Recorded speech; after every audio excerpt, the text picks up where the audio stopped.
My name's Tom Harper, and I'm rooted deep in this land, deeper than the cedar post holding my fences. 60 stubborn acres tucked away in the Colorado foothills, far enough from the nearest Starbucks to enjoy real silence. This isn't just a farm, it's a legacy. My grandfather wrestled this land from the wild back in the 20s. My father fought through blizzards, droughts, and economic crashes to keep it alive, and now it's mine. No fancy Instagram-worthy flowers or pick-your-own-berry events, just honest cattle, worn-out tools. And the real king here, Bruno. Bruno isn't your average bull. He's the great-grandson of Bartholomew, a prize-winning Hereford my grandfather imported from Texas when livestock was a status symbol. Bartholomew was even on the cover of Agri-World in '63, sepia-toned, standing regal, as that said he owned the world. My dad framed that cover like a family portrait, hung it in the barn where it belongs.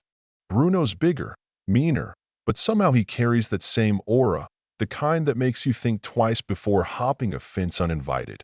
Speaking of uninvited, that's become the theme ever since the HOA moved in next door. Deer Hollow Preserve, that name alone reeks of pretension.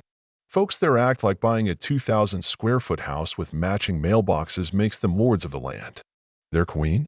Karen Glass, the HOA president, self-appointed sheriff of aesthetics, and apparently allergic to manure, which is a real problem given how close we are. It all started with letters, polite at first, complaints about odors, noise violations.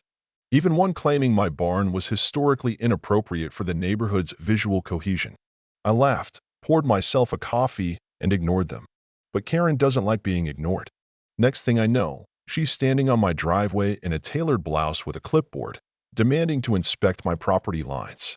I told her the only thing she'd be inspecting was the tread on her Prius tires on the way back out. Then came the demands. She wanted access to the eastern perimeter, claimed HOA bylaws required night patrols, and insisted the boundary line between us was fluid. I handed her a laminated county map, dated and signed, showing the boundary right where my fence stood. She squinted at it like it was written in Klingon. "You know, Mr. Harper," she said, adjusting her glasses, "the HOA has certain expectations of surrounding properties." I looked her dead in the eye and said, "I'm not part of your HOA. This isn't surrounding property. This is mine." Her smile cracked like brittle glass. Sometimes, I think cooperation's better than confrontation, but I said nothing. Bruno was standing about 20 feet behind me and let out a snort loud enough to make her jump. Couldn't have timed it better if I trained him. Later that week, I caught up with old Mr. Hayward, who's lived up the road since the '60s. He glanced at Bruno and chuckled. "I remember when your granddad brought in his sire, mean as a rattlesnake but beautiful, white blaze like a flame across his head. Folks came from 4 counties just to see him. Watching Bruno stomp the dirt, I felt a rare pride.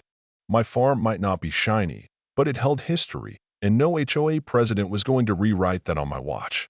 Then, just past 2 in the morning, my motion sensors lit up the east pasture like a UFO landing strip.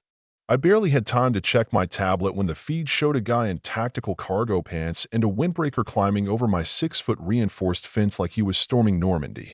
He dropped into the paddock, ankle-deep in mud, right in Bruno's kingdom.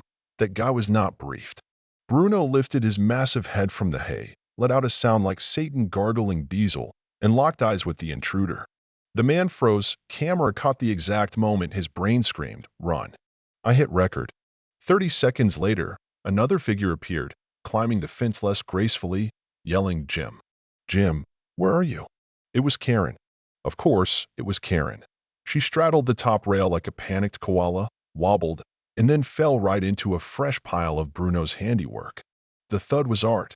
Bruno did a slow, menacing circle, tail flicking, steam huffing in the cold air. Jim tried running but slipped in the mud.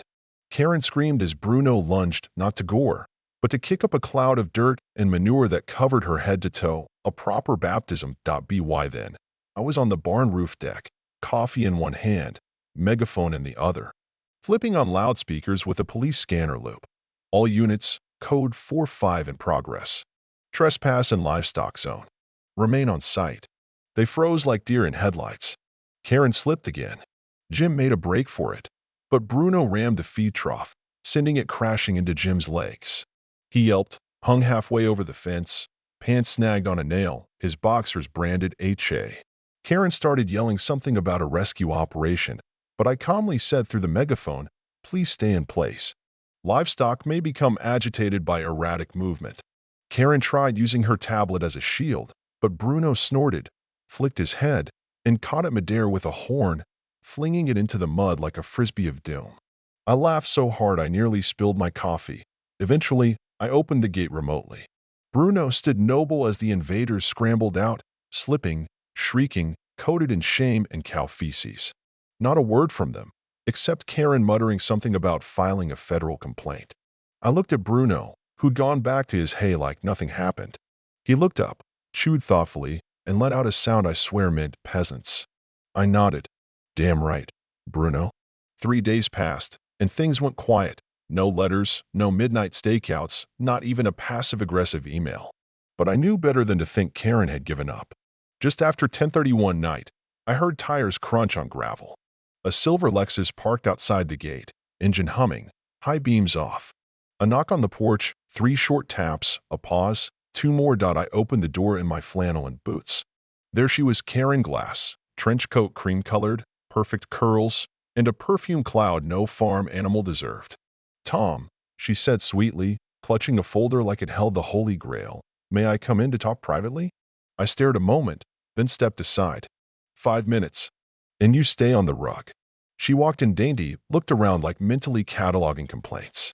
"I'll get to the point," she said, sitting uninvited at my kitchen table. "What happened the other night was unfortunate. I didn't expect Jim to react that way. And Bruno, well, animals have instincts." I crossed my arms. She continued, voice syrupy, "We don't want war. HOA is willing to overlook the misunderstanding, move forward. Clean slate." She slid the folder across. Inside was a check, $25,000 for my trouble, plus an agreement to take down any posts or videos embarrassing certain parties and to move Bruno to the rear paddock, less visible, less confrontational. I blinked, looked at the check, then laughed out loud. "You think I'd sell my integrity and that bull for the price of a mid-range SUV? Her smile flickered. "Tom, be reasonable. Think of your family, your time." I said, "No. I'm thinking of my grandfather, Bruno's great-grandfather, and every man who worked this land before some self-righteous neighbor tried to erase their legacy." Karen's face hardened, cracking like a dried clay mask. She stood, knocking a chair into the wall. I tried being civil. "Do you know what's at stake for me? The HOA board, the community council. I built this neighborhood into something pristine. Fake turf and bylaws don't make a community," I said. "You think this is over?" she snapped, stepping toward me. "You embarrassed me publicly. Made me look like a lunatic. You did that yourself." Her eyes narrowed. "You'll regret this, Harper. I'll make sure of it." And then she was gone, coat flaring, heels slapping the porch, door slamming so hard the windows rattled. I stood still, watching her taillights fade, whispering, "Well, Bruno, looks like the lady's gloves came off." A little after 6 that morning, I found a feed bucket half buried inside Bruno's enclosure near the eastern fence. Too far from the trough and unfamiliar. I sniffed it. Sweet, bitter chemical smell. Bruno stood a few feet away, uncharacteristically still, eyeing it like it personally offended his mother. "Good boy," I said, scooping some into a Ziploc and calling my vet.b wine noon. Doc Mulvaney called. "Tom, there's pesticide residue. Heavy livestock-grade poison. One mouthful would have put Bruno down in under 2 hours." I sat silent, phone hot against my ear. Bruno was alive. By some dumb luck or sharp instinct, he hadn't touched it.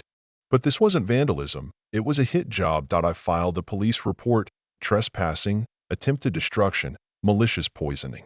No direct evidence, but enough suspicion. Karen's Lexus was seen idling near the fence the night before. Tire tracks matched hers on the dirt shoulder. But Karen didn't stop there. Flyers appeared on mailboxes, photoshopped images of Bruno with glowing red eyes, livestock terror at large, and a survey with one checkbox: relocation or legal euthanasia. Legal euthanasia for Bruno, the Arab Bartholomew, my legacy. The flyers were anonymous, printed with HOA property printers. One maintenance guy slipped me one in secret. "I'm sorry, Mr. Harper."